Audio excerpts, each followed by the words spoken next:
Le point presse sur le coronavirus débutera.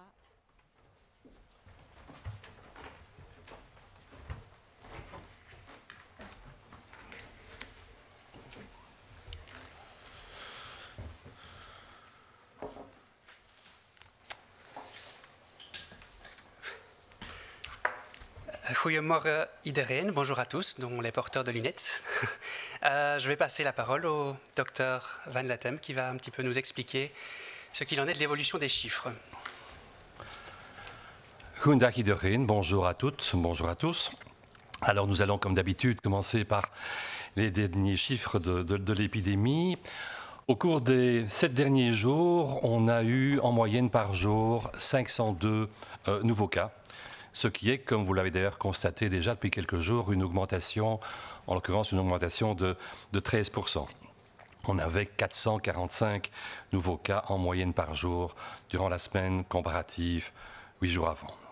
C'est donc une tendance à la hausse que nous voyons depuis maintenant quelques temps et donc il faut suivre. C'est une tendance à la hausse qui se marque globalement dans toutes les provinces et qui se marque toujours essentiellement chez les moins de 60 ans.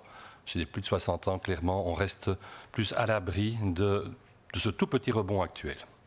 Alors au niveau des régions, que peut-on dire?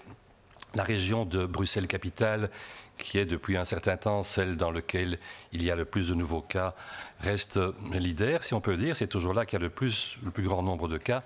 132 nouveaux cas en moyenne par jour, effectivement, soit une augmentation comme l'augmentation nationale de 13%. En Anvers, on a à nouveau aussi une augmentation de 21%, puisqu'on était dans les 80 et quelques cas, et on est maintenant à 101 nouveaux cas par jour en moyenne sur les 7 derniers jours.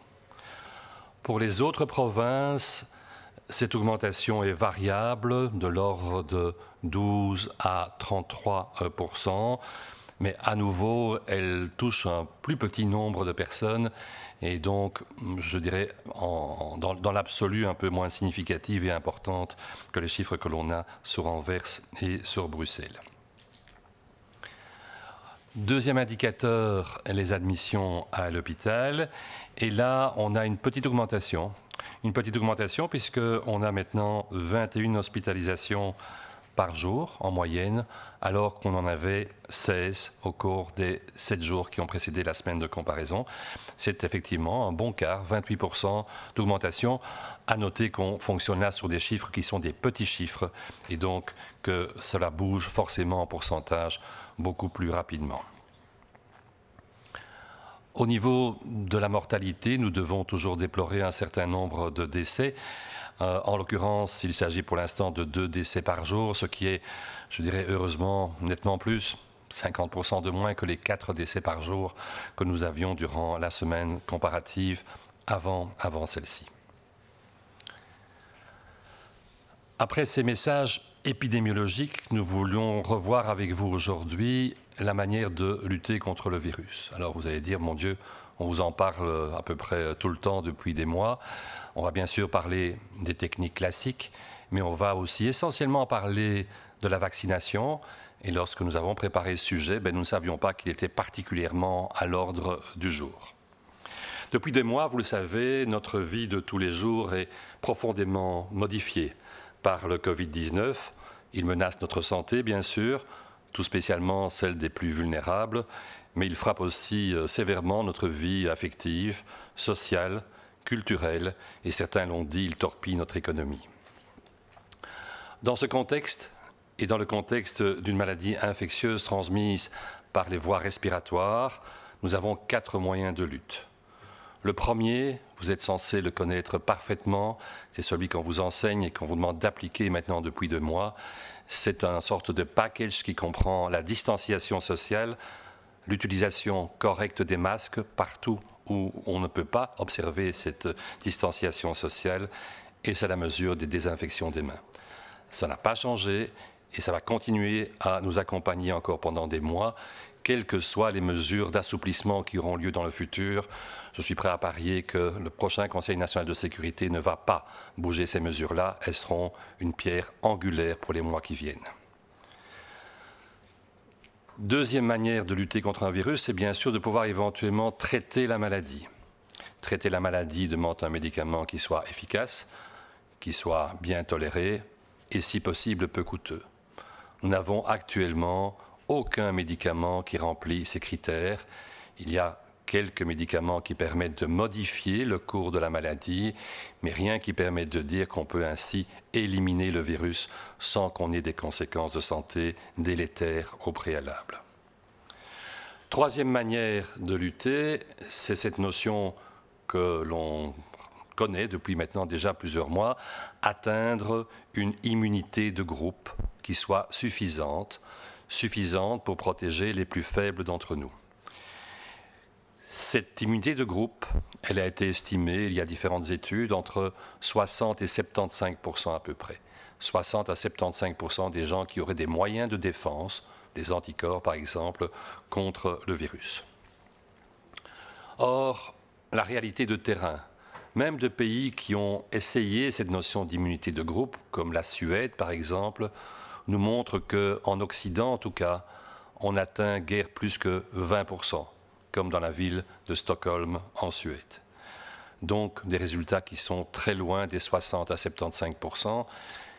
Et les modèles mathématiques nous montrent que si on veut obtenir cette immunité de groupe, on risque d'avoir un prix lourd à payer en hospitalisation et éventuellement en décès.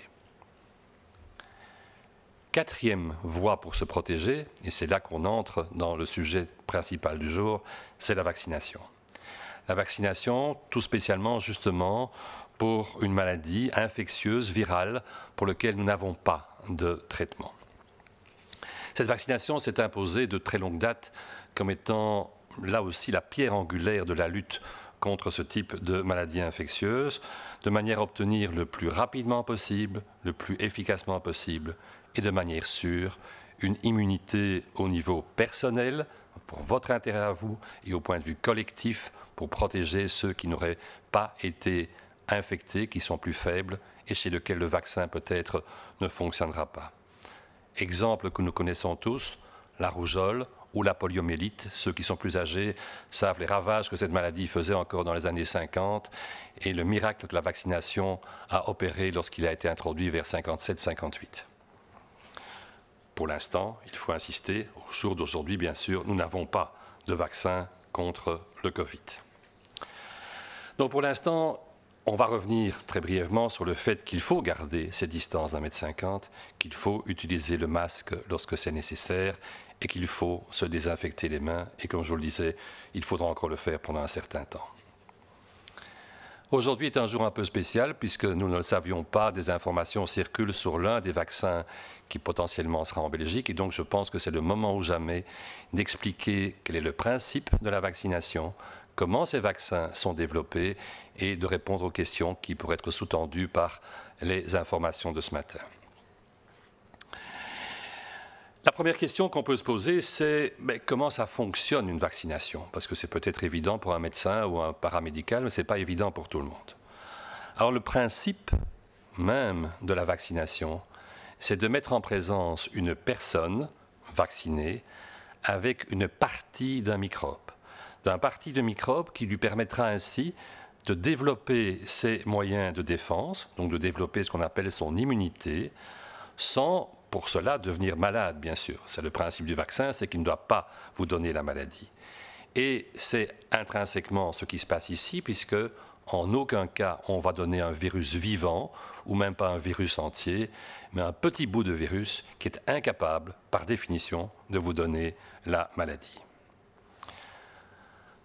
Dans le cas du Covid-19, les chercheurs, dans le monde entier pratiquement, ont choisi une particule bien précise du virus, une particule qu'on appelle un antigène, qui est donc une protéine du virus.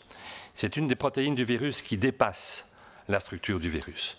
Vous la voyez ici, elle dépasse, et c'est ce qui donne cet aspect d'ailleurs en couronne, qui donne le nom à coronavirus. C'est aussi simple que ça, c'est ce qu'on voit ici avec la flèche qui vous montre le spike, c'est ce qu'on appelle en anglais la spike protéine, autrement c'est une sorte d'épine, on voit une sorte d'épine qui sort du virus. Cette protéine, elle est fondamentale parce qu'elle sert au virus à entrer dans nos cellules. S'il n'entre pas, forcément, il ne fera pas de dégâts. Et donc ce choix est très clair. Empêcher un microbe d'entrer dans votre organisme, c'est le meilleur endroit pour éviter qu'il ne fasse des dégâts. Prenons une comparaison qu'on connaît tous. Il vaut mieux éviter qu'un cambrioleur rentre dans votre maison qu'éventuellement l'arrêter lorsqu'il a complètement retourné et cassé tout dans votre maison. Eh bien, c'est le principe de ce type de vaccination. Il est appliqué à d'autres maladies comme la grippe par exemple, où c'est aussi cette clé d'entrée que l'on essaye de bloquer. Lorsque l'on va injecter cette protéine, cette petite spike protéine, que va-t-il se passer? Eh bien, on espère, et les premiers résultats le montrent chez les volontaires, que notre système de défense, notre système immunitaire, va apprendre à réagir contre ces spike protéines et donc contre l'entièreté du virus qui est derrière, et de cela de deux manières. La première manière, c'est en développant les anticorps. Vous savez à peu près tout ce que c'est maintenant, puisqu'on sait qu'on fait des anticorps qu'on recherche dans le sang lorsqu'on fait la maladie. Ces anticorps sont des protéines qui vont bloquer le virus et l'empêcher donc, puisque la clé ne sait plus rentrer dans la serrure, d'entrer dans notre organisme. C'est bien sûr le point fondamental qu'on essaye d'avoir avec la majorité des vaccins. Par ailleurs, et c'est important, il va aussi entraîner certains de nos globules blancs, qui portent le nom peut-être un peu barbare pour vous de cellules T. Et ces globules blancs sont des sortes de gendarmes qui vont réveiller éventuellement des cellules infectées ou qui vont même éventuellement d'ailleurs les tuer de manière à ce que le virus ne puisse pas s'y multiplier. Ils sont un facteur important de lutte contre les infections virales et on espère, et les premiers éléments le montrent, que les vaccins vont aussi induire ce système de défense-là. Deuxième question. Où en est-on dans le développement du ou des vaccins? Je dis des vaccins parce que vous avez appris qu'il y en a des centaines, dont des dizaines sont en expérimentation clinique actuellement. Alors effectivement, dès le début de la pandémie, déjà en février-mars, lorsqu'elle était encore en Asie, des recherches internationales ont été lancées pour avoir des candidats vaccins. Plusieurs sont maintenant arrivés au stade du développement clinique et sont donc essayés chez l'homme. Ce qu'il faut savoir, parce que c'est une question que l'on pose souvent, c'est une objection qu'on a souvent, c'est que si ces études sont déroulées plus rapidement, elles ne sont pas déroulées sans prendre les mesures nécessaires pour bien contrôler ce qui se passe dans ces essais cliniques. On ne prend pas des risques quant à la succession des phases classiques de développement d'un vaccin. Vous n'êtes pas des spécialistes de vaccins, mais en deux mots pour vous rappeler comment ça se passe et se raccrocher d'ailleurs à l'actualité du jour, il y a une première phase dans laquelle le vaccin est injecté à quelques dizaines de personnes. On cherche la bonne dose du vaccin, on veut vérifier qu'il n'a pas d'effet secondaire évident chez un petit nombre de personnes. Si ce vaccin est toléré, si ce vaccin produit éventuellement d'ailleurs déjà des anticorps, on va l'essayer dans une deuxième phase. Et cette deuxième phase, on va voir ce qui se passe, et c'est les mêmes choses que l'on surveille chez quelques centaines de personnes, pour avoir une meilleure idée tant de sa tolérance que de l'effet de production de moyens de défense, comme les anticorps, chez les personnes en question. La troisième phase est une phase fondamentale. C'est celle qui est en cours d'ailleurs pour déjà certains vaccins, ceux qui sont les plus avancés.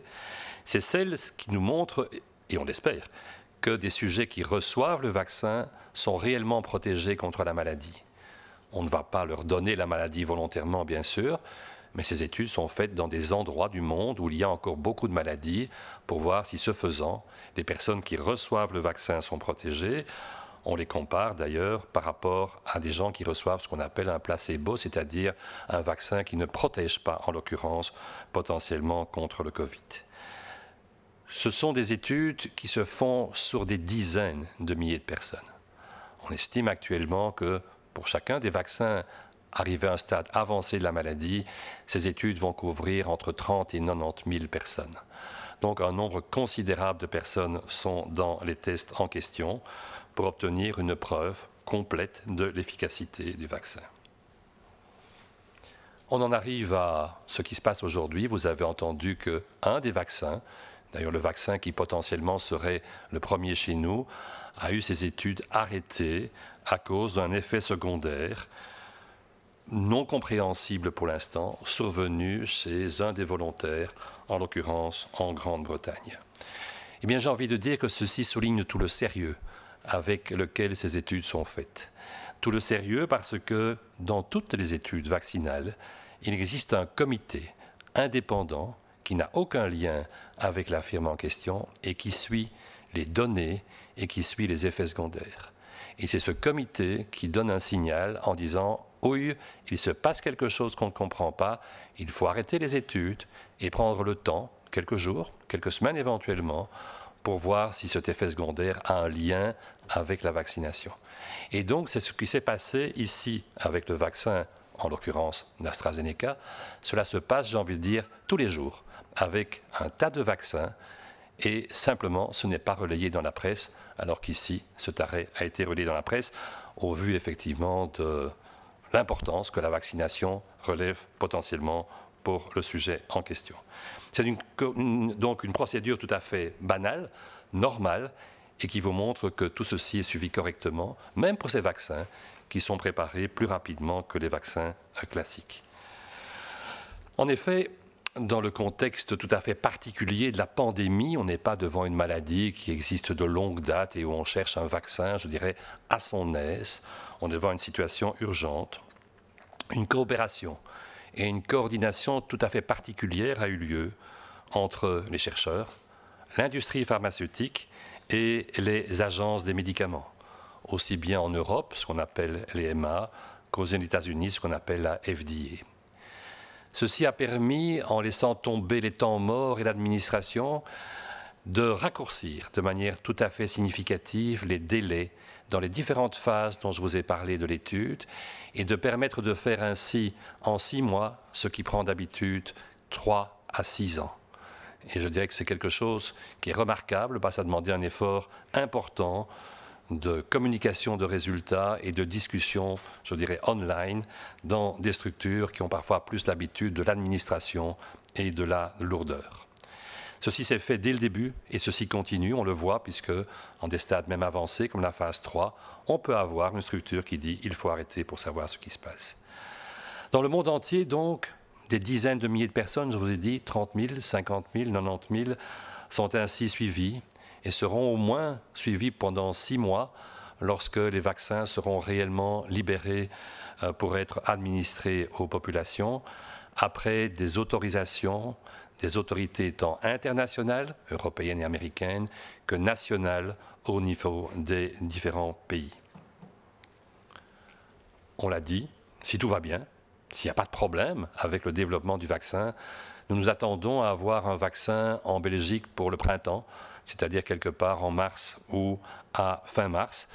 D'ici là, d'ailleurs, il est fort possible ou probable que d'autres pays auront eu le vaccin avant, tant en Europe qu'aux États-Unis, et quelques centaines de milliers ou de millions de personnes auront déjà reçu ce vaccin avant que la population le reçoive chez nous.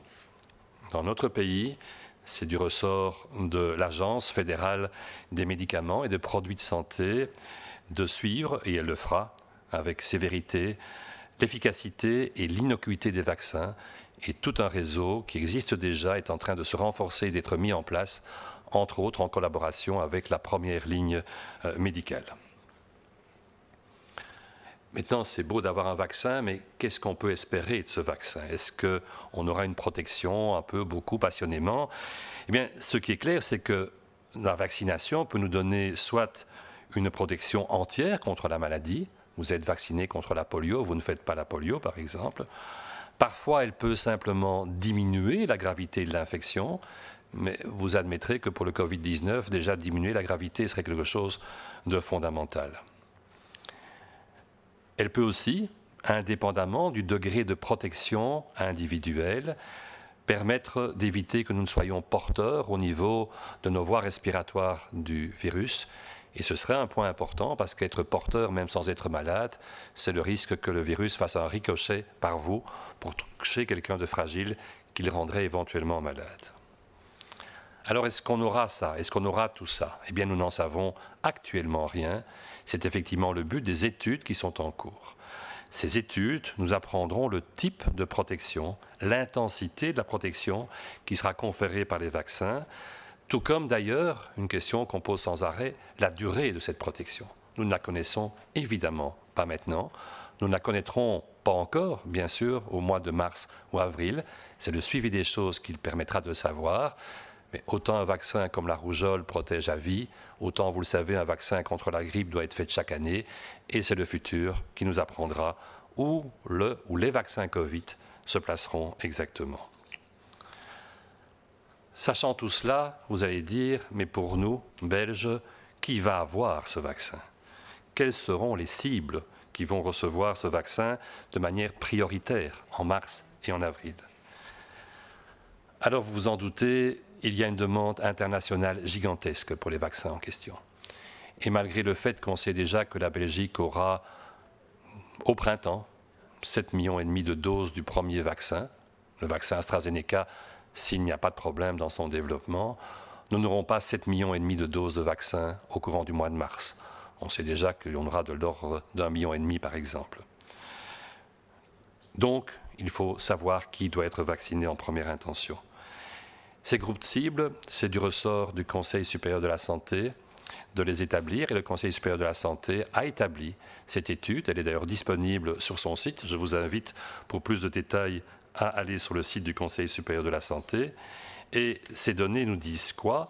Eh bien, elles nous disent que, très judicieusement, j'ai envie de dire, et tous les pays font ça actuellement, tant en Europe qu'aux États-Unis, par exemple, en Australie, etc., le premier groupe qui va être vacciné est le groupe qui est à la fois potentiellement le plus exposé et le plus nécessaire dans le cadre d'une extension de la maladie. Vous devinez qu'il s'agit de tout ce qui est personnel médical, paramédical, tout ce qui est personnel des soins de santé, je dirais d'ailleurs à plus juste titre, au sens le plus large du terme, de manière à leur permettre de lutter contre l'infection dans les meilleures conditions si la pandémie venait à reprendre de l'ampleur.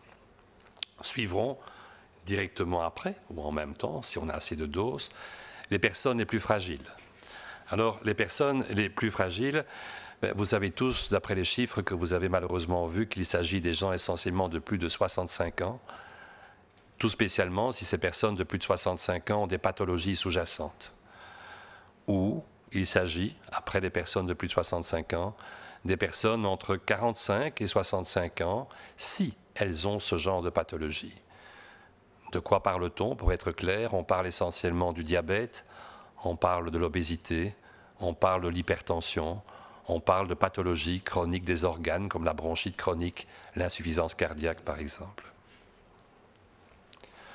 À côté de ces groupes, je dirais évidents, il y aura peut-être d'autres groupes que l'on va définir au fur et à mesure que les études sur les vaccins vont se développer, au fur et à mesure que nos connaissances vont augmenter.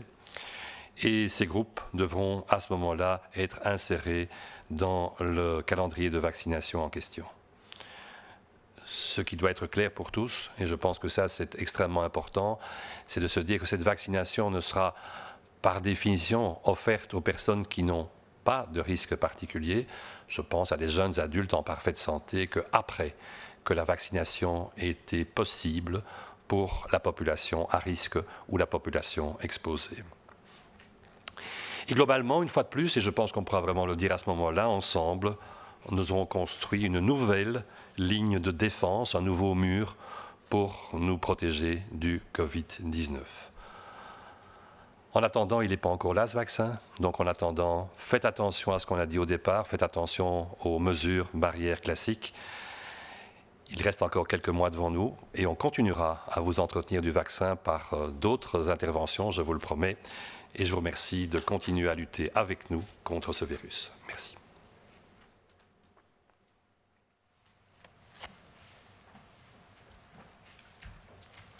Goedemiddag.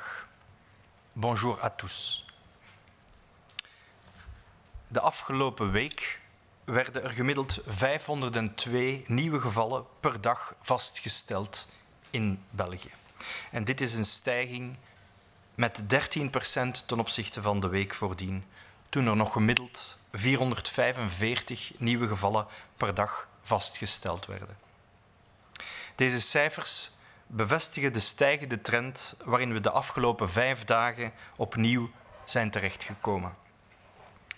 Deze stijgende trend zien we terug in nagenoeg alle provincies en bij verschillende leeftijdsgroepen, jonger dan 60 jaar, en het lijkt dan ook een algemeen fenomeen te zijn.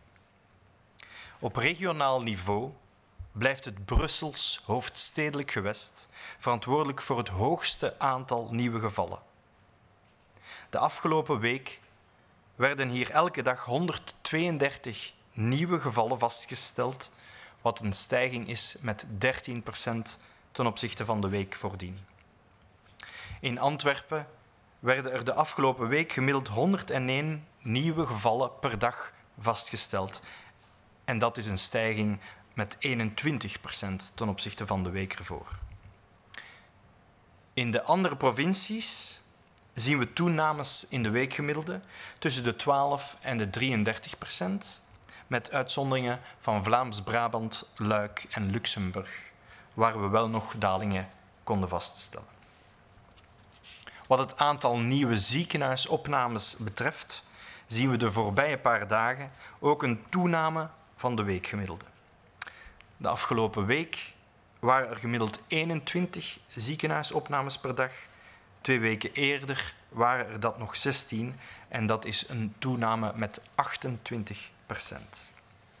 Deze cijfers moeten ons eraan doen herinneren dat het virus nog steeds toeslaat en dat het belangrijk blijft om ons allemaal met de gouden regels te beschermen om de infecties tegen te gaan. Er is ook goed nieuws. De sterftecijfers blijven momenteel dalen.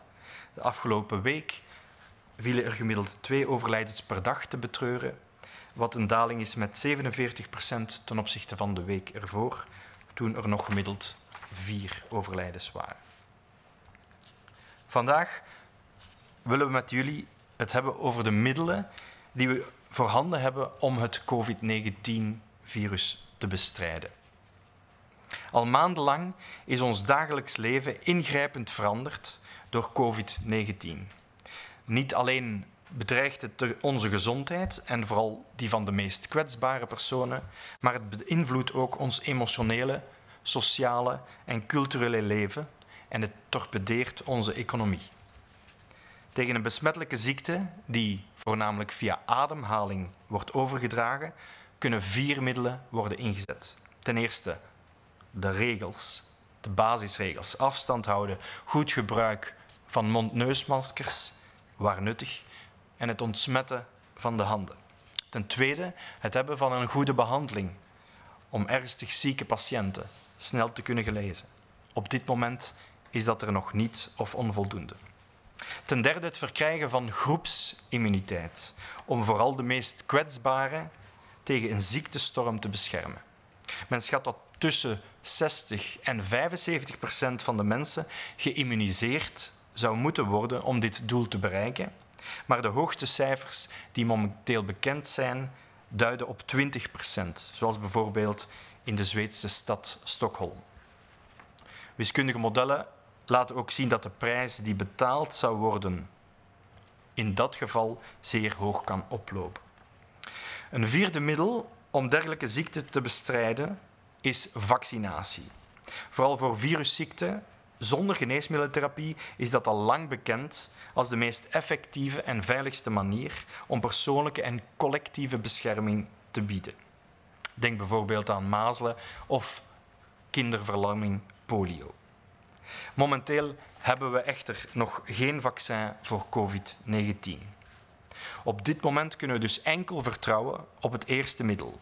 Vandaar dat we zo hard benadrukken dat het belangrijk blijft om 1,5 meter afstand te houden, je mond-neusmasker correct te gebruiken waar dat nuttig en nodig is en je handen goed en regelmatig te ontsmetten.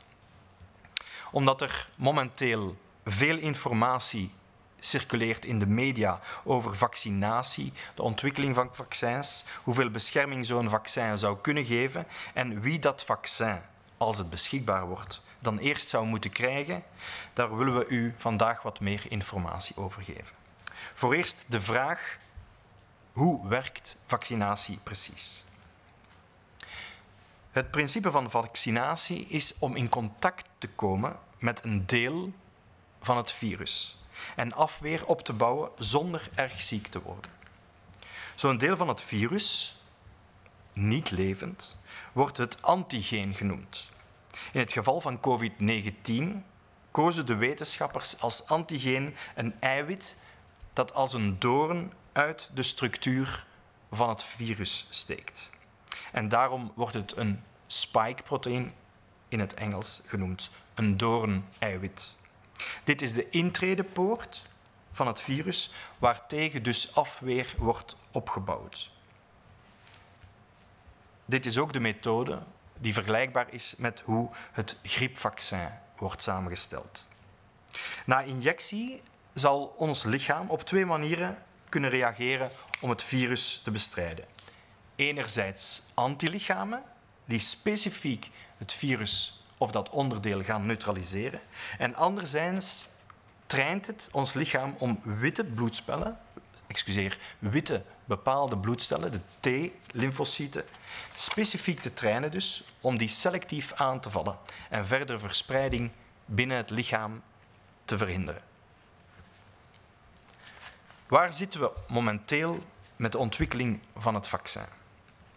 Internationaal onderzoek heeft vanaf het begin van de pandemie geleid tot de ontwikkeling van meerdere kandidaatvaccins, waarvan er verschillende het stadium van menselijke proeven hebben bereikt. Deze studies worden sneller afgerond dan voor andere vaccins, maar zonder risico's te nemen wat betreft de volgorde van de klassieke ontwikkelingsfase. In de eerste fase wordt de veiligheid getest en de optimale dosis gevonden bij enkele tientallen mensen. In een tweede fase vergelijkt men de reactie bij enkele honderden testpersonen met de reactie bij reeds genezen COVID-patiënten. En in een derde cruciale fase kijkt men of testpersonen beschermd zijn als ze in contact zijn gekomen met het virus in de gemeenschap. Dus met het wilde, circulerende virus. Het gaat hierbij om duizenden mensen, waarvan ook een deel een placebo krijgt.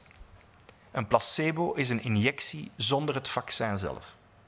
Zo krijgen we het grondige bewijs of het vaccin al dan niet echt werkt.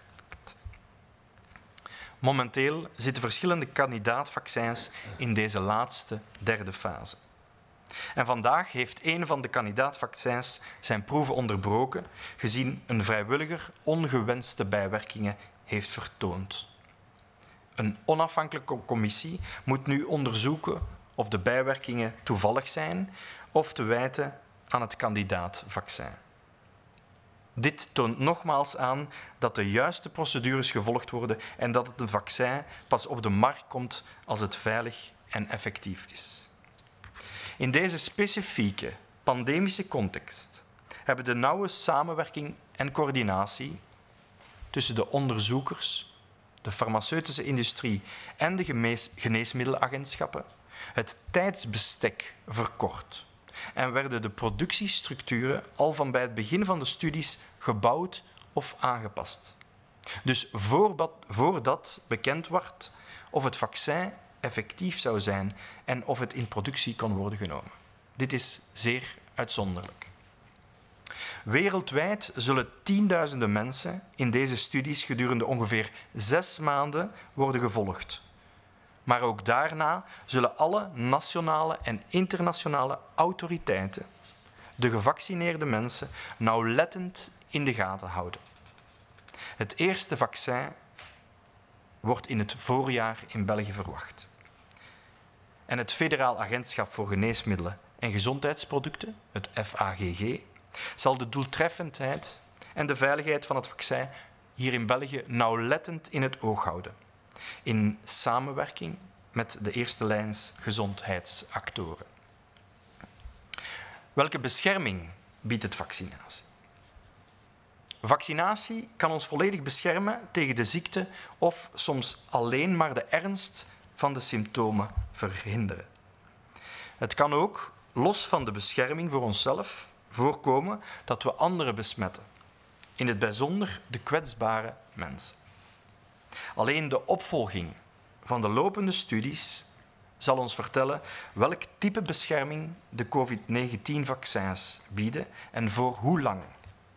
Voor mazelen, een ander virus, is dit bijvoorbeeld voor het leven, maar voor de griep moet jaarlijks de vaccinatie worden hernieuwd.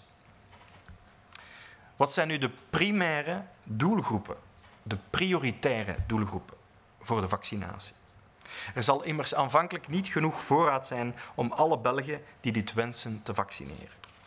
Daarom worden er dus prioritaire doelgroepen bepaald door de Hoge Gezondheidsraad. Dat is het wetenschappelijk adviesorgaan bevoegd hiervoor in België. De prioritaire doelgroepen omvatten in de eerste plaats al het personeel in de gezondheidszorg. En dit in brede zin van het woord, zodat zij kunnen blijven strijden tegen een mogelijke hervatting van de pandemie. Vervolgens gaat het om diegenen die het meest liever kwetsbaar zijn voor een aanval van het virus. Met name personen ouder dan 65 jaar, met of zonder extra risicofactoren, en personen tussen 45 en 65 jaar met risicofactoren zoals suikerziekte, overgewicht, hoge bloeddruk of chronische longaandoeningen. Afhankelijk van de opvolging van de lopende studies en de behoeften op het terrein kunnen andere prioritaire groepen worden opgenomen. Vaccinatie van testpersonen met een laag risico op ernstige ziekte wordt pas gestart nadat deze prioritaire groepen gevaccineerd zijn en beschermd. Zo zullen we opnieuw in deze fase een sterke verdedigingslinie bouwen tegen COVID-19. Maar op dit moment hebben we dus nog geen vaccin. En we kunnen niet voldoende vaak vragen om de basisregels goed te respecteren. En ondertussen toch te genieten van de activiteiten die binnen dit kader mogelijk zijn. Voor uw mentale gezondheid, maar ook voor ons sociaal en cultureel leven. Bedankt voor jullie blijvende bijdrage in de bestrijding van het virus.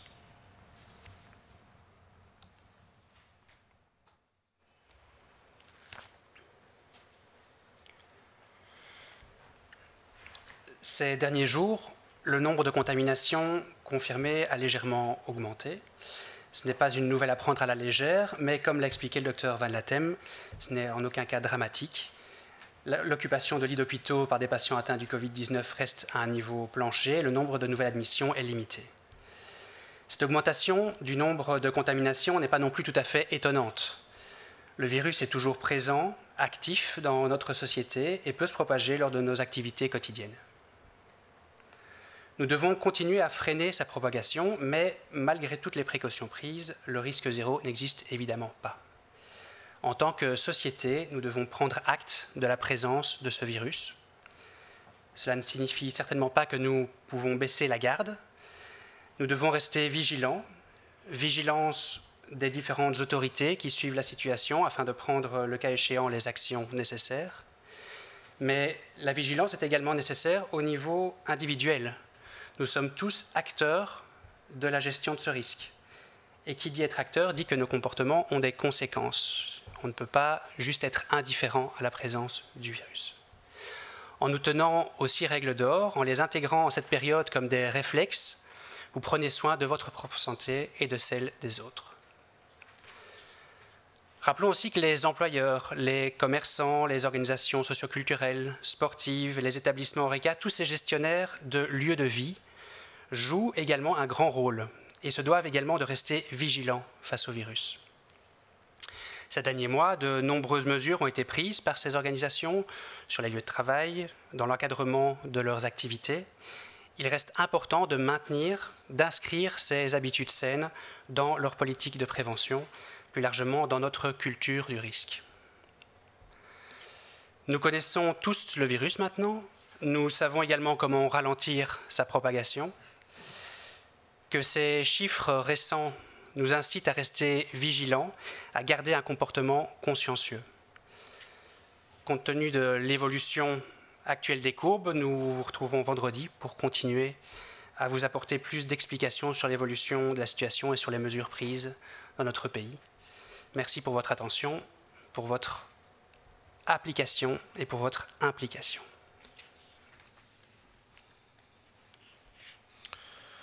Goedemorgen. De afgelopen dagen zijn de aantal besmettingen licht gestegen. Dat is absoluut geen goed nieuws, maar het is ook absoluut nog niet dramatisch. De bezetting door COVID-19-patiënten in de ziekenhuizen is nog ver onder het niveau van tijdens de periode maart-april. En het aantal nieuwe opnames is nog beperkt in de ziekenhuizen.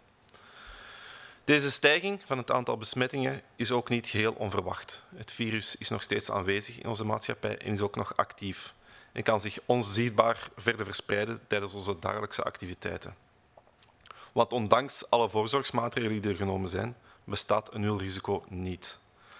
Dit zullen we als maatschappij moeten aanvaarden en ons gedrag hieraan aanpassen. Dit wil absoluut niet zeggen dat we laks mogen worden. Waakzaamheid blijft geboden.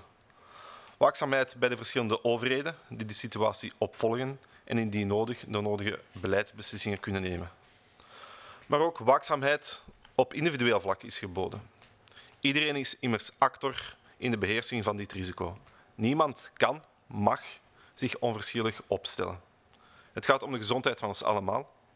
Door de 6 gouden regels aan te nemen als gezonde reflexen, zorg je voor je eigen gezondheid en deze van de anderen. Ook de werkgevers, socioculturele organisaties, horecazaken, sportclubs zullen waakzaam moeten blijven voor het virus. Er zijn de afgelopen maanden veel voorzorgsmaatregelen genomen op de werkvloer. Deze moeten deel gaan uitmaken van een gezonde cultuur. Ook in het verenigingsleven blijft het belangrijk om de gezonde gewoonten aan te houden. We kennen ondertussen allemaal het virus. We weten ook hoe we de verspreiding van het virus kunnen afremmen. Laat deze cijfers ons motiveren om waakzaam te blijven en ons gedrag aan te passen aan de huidige situatie. Rekening houdend met de recente stijging van het aantal bevestigde besmettingen, zullen we u vrijdag opnieuw meer duiding geven tijdens een persmoment. Dus de volgende persmoment zal doorgaan vrijdag om 11 uur. Maar voor af te sluiten geef ik eerst nog het woord aan mijn collega voor de vragen van de journalisten.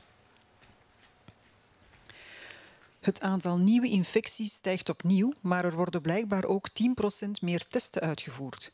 Is de stijging daaraan te wijten of zijn er nog andere redenen?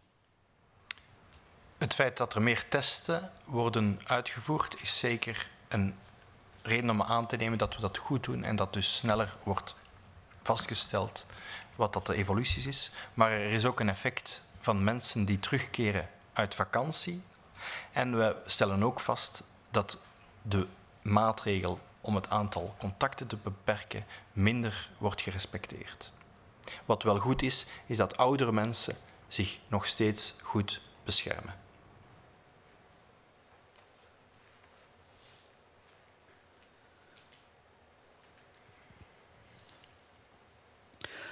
On constate à nouveau une augmentation des nouvelles infections, mais le nombre de tests effectués a aussi été augmenté d'environ 10%. Peut-on imputer l'augmentation des cas à la hausse des nombres de tests ou voyez-vous d'autres raisons potentielles? Alors il est clair qu'une partie de l'augmentation du nombre de cas est liée à l'augmentation du nombre de tests. Une des preuves en est le pourcentage stable aux environs de 2,6% de tests positifs par rapport à l'entièreté des tests qui sont pratiqués. Cependant, on ne peut pas nier qu'une partie de ces cas sont liés à des retours de voyage dans des zones rouges, par exemple, que c'est lié aussi dans certaines circonstances au fait que les mesures ne sont pas parfaitement gardées, même dans nos régions. Ce qui est rassurant, c'est que ces tests positifs sont essentiellement chez des personnes relativement jeunes et donc qui sont moins sensibles au virus et donc qui sont moins susceptibles d'avoir une évolution sévère de la pathologie. Les personnes qui tombent malades à cause du coronavirus sont-elles moins gravement touchées, notamment parce qu'il y a déjà plus de connaissances sur la maladie et son traitement? Alors pour répondre à cette question, je dirais qu'il y a 2 points. Il y a d'une part que les personnes qui sont malades actuellement et hospitalisées sont essentiellement aussi des gens qui sont plus jeunes que les personnes qui étaient hospitalisées dans la phase du printemps, c'est-à-dire de mars, avril, mai, que ces personnes ont un peu moins de pathologies sous-jacentes et qu'effectivement, deuxième partie, nous disposons d'une meilleure connaissance des traitements, de ceux qui marchent le mieux et qu'entre autres, on a pu adjoindre maintenant depuis quelques mois ces traitements à base de cortisone, entre autres de dexaméthasone, qui permettent d'éteindre l'incendie provoqué éventuellement par le virus et qui emportait les gens les plus fragiles. Cependant, il faut dire que pour l'instant, nous n'avons pas encore de publications qui permettent d'étayer scientifiquement ce point, mais c'est un ressenti des cliniciens au niveau des soins intensifs.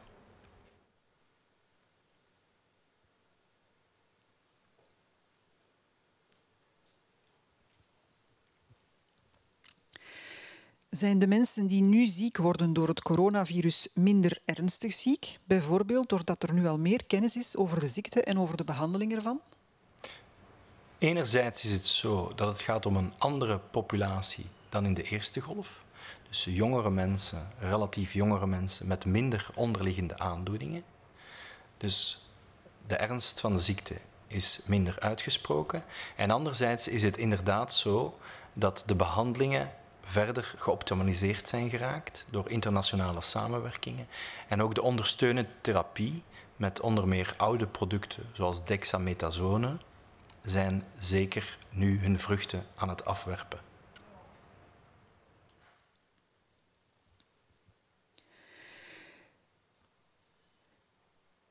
In de Brusselse regio ligt de incidentie nog maar in 3 van de 19 gemeenten onder de drempel van 50 gevallen per 100.000 inwoners over een periode van 7 dagen. Ongeveer de helft zit boven de 75 gevallen per 100.000 inwoners. Kunnen we stellen dat de situatie in het Brussels gewest verslechtert? We moeten eerst corrigeren dat wij rekening houden met een drempel niet op basis van 7 dagen, maar op basis van een drempel over 14 dagen. En inderdaad kunnen we bevestigen dat gans Brussel ruim boven die drempelwaarde van 50 gevallen per 100.000 inwoners over de laatste 14 dagen zit.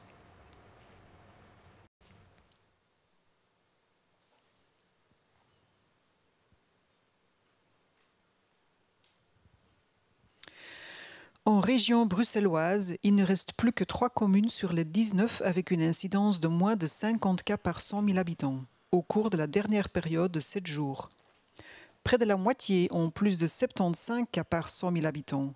Peut-on dire que la situation empire dans la région de Bruxelles-Capitale? Premier point, une petite correction. Effectivement, on ne fonctionne pas sur des taux par 7 jours, mais on fonctionne par des taux sur 14 jours. Ça, c'est un point méthodologique. Deuxième point, globalement, la ville de Bruxelles est actuellement, l'entité bruxelloise est actuellement au-dessus du seuil rouge, c'est-à-dire un seuil de l'ordre de 50 pour 100 000 au-dessus du seuil de 50 par 100 000 pour 14 jours. C'est globalement ainsi dans l'entièreté de l'entité. Il est beaucoup question de la réduction de la durée de la quarantaine. Quels seraient les risques d'une telle mesure? Alors on sait que lorsque l'on attrape le virus, 95% des gens vont faire des symptômes, s'ils développent des symptômes, en ayant les 14 jours. Et une partie des gens n'auront pas de symptômes et vont être simplement porteurs du virus pendant le temps en question. Si on raccourcit les fameux 14 jours, on aura par définition perdu une partie des gens qui, au jour 10, au jour 12 par exemple, déclarent la pathologie ou sont encore porteurs d'un peu de virus vivant. On va donc perdre 10, 20%, peut-être un peu plus, de personnes qui pourraient être porteuses du virus. Par contre, en diminuant le nombre de jours, éventuellement d'ailleurs en faisant un frottis au bout de 5 jours ou 7 jours, on pourra ainsi améliorer la compliance, c'est-à-dire la manière dont les gens vont comprendre et respecter ce type de mesures, parce qu'elles seront moins contraignantes pour eux que 14 jours, qui est un bloc relativement long. Ce genre de point est actuellement en discussion au niveau des instances scientifiques et c'est sur base des conseils des scientifiques que le politique, in fine, devra décider ou non de ce raccourcissement.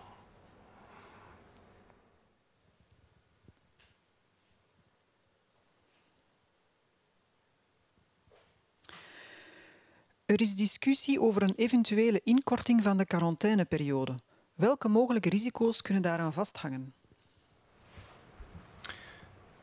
Wanneer iemand ziek wordt en symptomen vertoont, dan is dat heel duidelijk. Die persoon kan in quarantaine gaan. Wanneer iemand blootgesteld wordt aan het virus zonder symptomen, gaat men 14 dagen nemen om te kijken of symptomen zich ontwikkelen.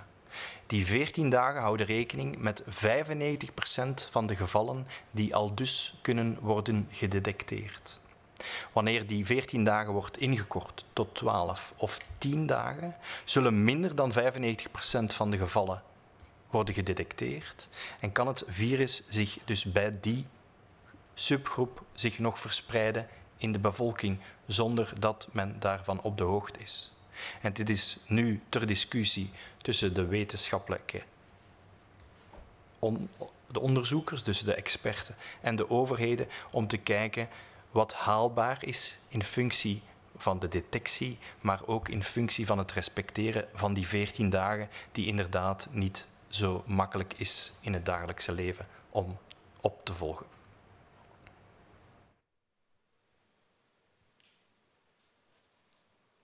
Oké, dank u wel. Het was de persconferentie voor vandaag. Zoals aangekondigd zal de volgende persconferentie vrijdag doorgaan om 11 uur. Donc la prochaine conférence de presse aura lieu le vendredi à 11 h. Merci.